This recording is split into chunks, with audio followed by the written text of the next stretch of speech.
Hello everyone, আসসালামু আলাইকুম। Welcome to voice class. আমরা ভয়েস ক্লাস করব। যারা এই ক্লাস দেখতেছো তাদেরকে অনেক অনেক শুভেচ্ছা এবং অভিনন্দন এবং স্বাগত। আমরা ভয়েসের ইম্পারেটিভ এবং অ্যাসার্টিভ ফর্ম এর আগে করে ফেলছি। এখন আমরা করব হচ্ছে ইন্টারোগেটিভ ফর্ম। তো শুরু করি ক্লাস। ভয়েস ইন্টারোগেটিভে ভয়েসের দুই ধরনের মানে সেন্টেন্স ইউজ হয়। একটা হচ্ছে হেল্পিং ভার্ব দিয়ে, আর একটা হচ্ছে যে ডাব্লিউএস কোশ্চেন দিয়ে। কোশ্চেন সাধারণত দুই ভাবে হয়। একটা হচ্ছে হেল্পিং ভার্ব সাহায্যে যে প্রশ্ন করা হয় সেটা হচ্ছে ইয়েস এবং নো দ্বারা উত্তর দেওয়া যায়। আর যেটা ডাব্লিউএস কোশ্চেন দিয়ে কোশ্চেন করা হয় সেগুলোর উত্তর ইয়েস নোতে দেওয়া যায় না, সেগুলো ডেসক্রিপটিভ করতে হয়। তো এই দুই ফর্মে কোশ্চেন করা যায়। তো দুই ফর্মের স্ট্রাকচার আমরা দেখাবো। প্রথম স্ট্রাকচার নাম্বার 1, যে আমরা একটা সেন্টেন্স দেখি এরকম, do you speak the truth. এটা এক ধরনের প্রশ্নবোধক বাক্য। এখানে হেল্পিং ভার্ব আছে, ইন্টারোগেটিভে অবশ্যই হেল্পিং ভার্ব থাকে। এখানে হেল্পিং ভার্ব হচ্ছে ডু, সাবজেক্ট ভার্ব তারপরে অবজেক্ট। তো এটা হচ্ছে যেহেতু ইনডিফিনিট টেন্স, তো আমরা জানি যে ইনডিফিনিট টেন্সের অক্সিলারি ভার্ব হচ্ছে am, is, are। ভয়েসের অক্সিলারি হচ্ছে এই তিনটা। তো যদি আমরা ভাগ করে নেই, এটা হচ্ছে অবজেক্ট, এটা হচ্ছে ভার্ব, এটা হচ্ছে সাবজেক্ট, আর এটা হচ্ছে হেল্পিং ভার্ব। তো যদি অ্যাক্টিভ থেকে প্যাসিভ করি তাহলে অবশ্যই অবজেক্টটাকে আমরা সামনে নিয়ে আসবো। নিয়ম হচ্ছে অবজেক্টটাকে সামনে নিয়ে আসা। যেহেতু ইন্টারোগেটিভের নিয়ম হচ্ছে যে ইন্টারোগেটিভ সেন্টেন্সে হেল্পিং ভার্ব সবসময় সাবজেক্টের সামনে থাকে। তো যেহেতু এটা ইনডিফিনিট টেন্স, সেই জন্য আমরা এই তিনটার অক্সিলারি নিব। এই তিনটার ভিতর থেকে যে কোনো একটা নিব, ডিপেন্ড করে সাবজেক্টের উপরে। যেহেতু সাবজেক্ট যদি সিঙ্গুলার হয় তাহলে ইজ, আই যদি হয় তাহলে অ্যাম, আর বাকি ক্ষেত্রে আর। তো যেহেতু দ্য ট্রুথ হচ্ছে সিঙ্গুলার সাবজেক্ট, সেই জন্য ইজ আমরা আগে বসাবো। ইজ দ্য ট্রুথ, তারপর ভার্বের পাস্ট পার্টিসিপল স্পোকেন, তার প্রিপোজিশন বাই, তারপর সাবজেক্টের object form, your subject form the object form থাই। এ হচ্ছে মানে হেল্পিং ভার্ব যুক্ত ভয়েস। এটা স্ট্রাকচার এরকম। এটা স্ট্রাকচার হচ্ছে হেল্পিং ভার্ব, তারপর সাবজেক্ট, তারপরে ভার্ব, তারপরে object. Helping verb, subject, verb, তারপরে অবজেক্ট। তো এটাকে যদি আমরা প্যাসিভ করি তাহলে প্রথমে ভয়েস অক্সিলারি বসবে। যেহেতু প্যাসিভ ভয়েস অবশ্যই ভয়েস অক্সিলারি বসবে। তারপরে হবে অবজেক্টের সাবজেক্ট ফর্ম, যেরকম ট্রুথ, এখানে ট্রুথ, তারপরে ভার্বের পাস্ট পার্টিসিপল। প্যাসিভে সবসময় ভার্বের পাস্ট পার্টিসিপল হয়। প্যাসিভ সমান মানে হচ্ছে V3। প্যাসিভ ভয়েসে অবশ্যই ভার্বের পাস্ট পার্টিসিপল হবেই, তাছাড়া প্যাসিভ ভয়েস হবে না। তো এদের স্পিকের পাস্ট পার্টিসিপল হচ্ছে স্পোকেন, তাহলে V3, তারপরে প্রিপোজিশন বাই, তারপরে সাবজেক্টের অবজেক্ট ফর্ম। এ হচ্ছে হেল্পিং ভার্ব যুক্ত অ্যাক্টিভ ভয়েস, মানে অ্যাক্টিভ ভয়েস আর প্যাসিভ ভয়েসের রুলস।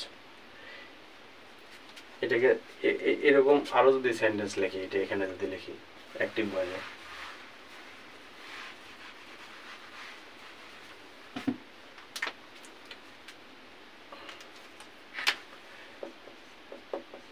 ডিড শি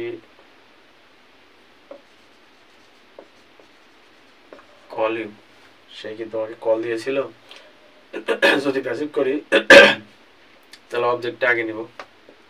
অবজেক্ট আগে নেওয়ার আগে অবশ্যই টেন্স অনুযায়ী আমাদের ভার্ব বসবে। তাহলে ডিড যেহেতু পাস্ট ইনডিফিনিট, তাহলে এখানে ওয়াজ ওয়ার বসবে। তাহলে ইউ যেহেতু সেকেন্ড পার্সন, তাহলে সেকেন্ড পার্সনের সাধারণত কী বসে, ওয়ার। তাহলে ওয়ার ইউ, কলের পাস্ট পার্টিসিপল হচ্ছে কল্ড, তার প্রিপোজিশন বাই, শি হচ্ছে হার, ব্যাপারটা হার ছিল। আমাদের স্ট্রাকচার ঠিক আছে কিনা। হেল্পিং ভার্ব ভয়েস অক্সিলারি, তারপরে অবজেক্টের সাবজেক্ট ফ্রম ইউ, তারপরে ভার্বের পাস্ট পার্টিসিপল প্রিপোজিশন বাই, তারপরে সাবজেক্টের অবজেক্ট ফ্রম। এইগুলো সবগুলো একই রকম, মানে স্ট্রাকচার মানে ফর্মুলা মুখস্থ থাকলেই সবগুলো ঘুরে ফিরে লেখা। অবশ্যই ভয়েসের অক্সিলারি মুখস্থ করতে হবে, কারণ ভয়েস চেঞ্জ করতে গেলে অবশ্যই ভয়েসের অক্সিলারি মুখস্থ করতে হবে। ভয়েস অক্সিলারি এর আগে লিখে দিয়েছি, আর একবার লিখে দিই। সেটা হচ্ছে যে ভয়েস অক্সিলারি হচ্ছে present ইনডিফিনিটে am is are, past indefinite হচ্ছে was were, প্রত্যেকটা কন্টিনিউয়াসে হচ্ছে being, পারফেক্ট টেন্স হচ্ছে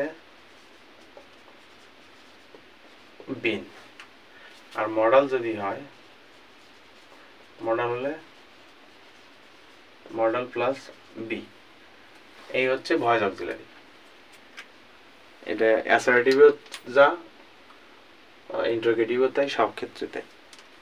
এই হচ্ছে ভয়েস অক্সিলারি। আরেকটা জিনিস মুখস্থ করতে হয়, সেটা হচ্ছে পার্সন। হ্যাঁ, এরকম আইয়ের সাবজেক্ট হচ্ছে মি, শি হচ্ছে হার, হি হচ্ছে হিম, ইউ এর সাবজেক্ট হচ্ছে অবজেক্ট সাবজেক্ট একই, দে হচ্ছে them, I you he she you, we এর হচ্ছে আস, এটা হচ্ছে সাবজেক্ট, এটা হচ্ছে অবজেক্ট। এই হচ্ছে, আর নাম যদি থাকে, নাম হলে নাম, কোনো বস্তু ব্যক্তি প্রাণীর নাম হলে নাম, ওই নামের কোনো চেঞ্জ নেই। আর যদি ইট হয়, ইটের সাবজেক্ট ফর্মও যা, অবজেক্ট ফর্মও তাই। ইটের এই বেসিক জিনিস হচ্ছে ভয়েসে লাগে, তাছাড়া ভয়েস চেঞ্জ হবে না। আচ্ছা, এই গেল হচ্ছে হেল্পিং ভার্ব যুক্ত ভয়েস। যদি ডাব্লিউএস কোশ্চেন যদি হয়, এটা আরো সহজ। ডাব্লিউএস কোশ্চেন হলে ডাব্লিউএস কোশ্চেনে থাকবে, এবং বাকি নিয়ম আর মতো আগের মতোই হবে। এরকম হোয়াট ডু ইউ ওয়ান্ট, তুমি কি চাও, এখানে WH question, auxiliary verb, subject, তারপরে আরেকটা ভার্ব মানে মেন ভার্ব। তাহলে ডাব্লিউএস কোশ্চেনের নিয়ম হচ্ছে ডাব্লিউএস কোশ্চেনে থাকবে, ভয়েস অক্সিলারি বসবে, যেহেতু প্রেজেন্ট ইনডিফিনিট টেন্স ডু আছে। তাহলে what is wanted by you, you হচ্ছে পরে গেল। এর স্ট্রাকচার হচ্ছে ডাব্লিউএস কোশ্চেন, তারপরে হেল্পিং ভার্ব, তারপরে ভার্বের হেল্পিং ভার্ব, সাবজেক্ট, তারপরে ভার্ব, এটা অ্যাক্টিভ ভয়েস। আর প্যাসিভে হচ্ছে ডাব্লিউএস কোশ্চেন, ভয়েস অক্সিলারি, এটা হচ্ছে ভয়েস অক্সিলারি, তারপরে ভার্বের পাস্ট পার্টিসিপল প্রিপোজিশন বাই, তারপরে সাবজেক্টের অবজেক্ট ফর্ম। হ্যাঁ, এই হচ্ছে ডাব্লিউএস কোশ্চেন। এরকম আরো কোশ্চেন আছে ডাব্লিউএস কোশ্চেন দিয়ে। যদি আমরা লিখি এরকম, হুইচ বুক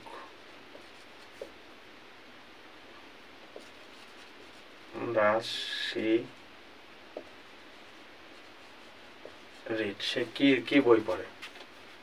এটা যদি করি, কি বলে প্যাসিভ করি, তাহলে কি হবে, যেহেতু ডাজ আছে তাহলে ইনডিফিনিট টেন্স, তাহলে আগে ডাব্লিউএস এর জায়গায় রাখি। আর আরেকটা কথা, এর আগে প্রোনাউনে বলছিলাম যে পজিটিভ মানে ইন্টারোগেটিভ অ্যাডজেক্টিভ বলে একটা কথা আছে।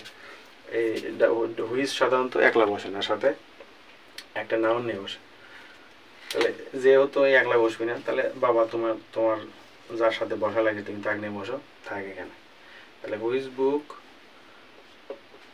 ইজ রিড বাই শি, তাহলে কি হবে, এখানে হচ্ছে হ্যাঁ, আমাদের স্ট্রাকচার মিলে দিই। ডাব্লিউএস কোশ্চেন, হেল্পিং ভার্ব, ভার্বের পাস্ট পার্টিসিপল বাই, তারপরে সাবজেক্টের অবজেক্ট ফর্ম,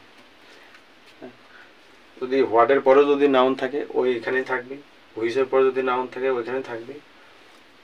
তবে ডাব্লিউএস কোশ্চেনে একটা সমস্যা আছে, সেটা হচ্ছে হু দিয়ে একটা সেন্টেন্সের সমস্যা আছে। হুর এই কোশ্চেনটা একটু আলাদা। যদি হু দিয়ে থাকে, হু থাকলে বাই হোম হয় সোজা হিসাব। হু যদি হলে হু ইজ কলিং ইউ, কে তোমাকে ডাকছে, এক্ষেত্রে হুর জায়গায় এটা শুধু বাই হোম হবে।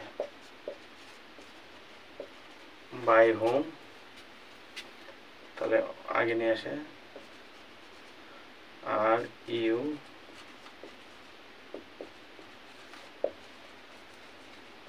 Being called. এখানে বিং কি জানালো, ওই যে কন্টিনিউয়াস টেন্সে, যেহেতু এটা কন্টিনিউয়াস টেন্স, ভয়েস অক্সিলারি হচ্ছে কন্টিনিউয়াসের বিং। আর যেহেতু কন্টিনিউয়াস টেন্স, কন্টিনিউয়াস অক্সিলারিতে থাকবেই, সাথে ভয়েস অক্সিলারি থাকবে, কারণ ভয়েস অক্সিলারি না হলে ভরের পাস্ট পার্টিসিপল হবে না।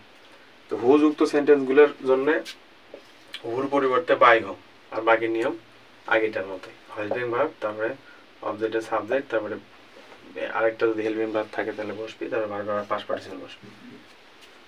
এই হচ্ছে ভয়েসের ইন্টারোগেটিভ ফর্ম। যদি হোম থাকে তাহলে হু বসবে প্রথমে।